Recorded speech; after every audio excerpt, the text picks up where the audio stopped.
வணக்கம், நான் Vasuki, voice of Vasuki. நம்ம சேனலை தொடர்ந்து பார்க்க சப்ஸ்கிரைப் பண்ணுங்க, லைக் பண்ணுங்க, ஷேர் பண்ணுங்க. இப்ப நம்ம பேசலாமா? கவனிக்கப்படாத பெண். அவள் வாழ்ந்த வாழ்க்கை கணவன் கவனிக்காதது. இந்த உலகத்தில் கைவிடப்பட்ட பெண்கள் இருக்காங்க. ஆனா அதைவிட மோசமான நிலை கணவன் கவனிக்கப்படாத பெண்கள். ஒரு பெண் அவள் பேசாமல் இருந்தா அது கோபமா இல்லை வேதனையா? ஒரு காலத்தில் அவள் போன் சைலண்டா இருந்தா கூட அவன் கவலைப்பட்டான். ஒரு காலத்தில் கவனிச்சவன் இன்று ஏன் அவளை கவனிக்க மாட்டான்?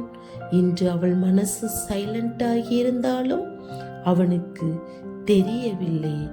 அமைதியாக பெண் துடிக்கிறாள். அவள் பேசுகிறாள். அவன் சரி, என்ன சொல்லு என்று சொல்லுகிறான். அது பதில் இல்லை, அது அவள் பேச்சை நிறுத்த அவன் செய்யும் வழி. ஒரு பெண் யாரும் கேட்காத மாதிரி அழுறா, அது எவ்வளவு கஷ்டமா இருக்கும். வீட்டில் யாரும் கேட்காத மாதிரி டேப் ஓபன் பண்ணி அவள் அழுகின்றாள். அவள் வலியை கூட வெளியே சொல்ல முடியவில்லை. ஒரு பெண் கத்தி அழமாட்டா, அவள் சத்தம் இல்லாம அழ ஆரம்பிச்சா அவள் உள்ளே முழிக்க உடைஞ்சிருப்பா. ஒரு நாள் அவன் மௌனமாயிருந்தா, அதை நீங்க கவனிச்சிருப்பீங்களா? ஒரு நாள் அவள் பேசுறத நிறுத்திட்டா. அவன் கேட்டான், என்ன ஆயிற்று? அவள் சொன்னா, எதுவும் இல்லை. அது உண்மை இல்லை, அது வலியின் முடிவு. ஒரு பெண்ணை உயிரோடவே இழக்கிறது அதை விட வேதனை இருக்கா? ஒரு பெண்ணை இழக்க அவளை விட்டு போக தேவையில்லை. அவளை கவனிக்காம இருந்தா போதும். அவள் இன்னும் அந்த வீட்டில்தான் இருக்கிறாள்.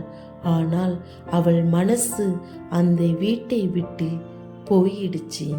ஒரு பெண்ணை உயிரோடவே இழக்கிறது அதை விட வேதனை இருக்கா? சற்று யோசிச்சு பார்ப்போம். ஒரு பெண்ணை உயிரோடவே இழக்கிறது அதை விட வேதனை இருக்கா? கவனிக்காத அன்பு கொள்ளும். வலிமையாக இருக்க விரும்பினால் தொடர்ந்து இருப்போம்.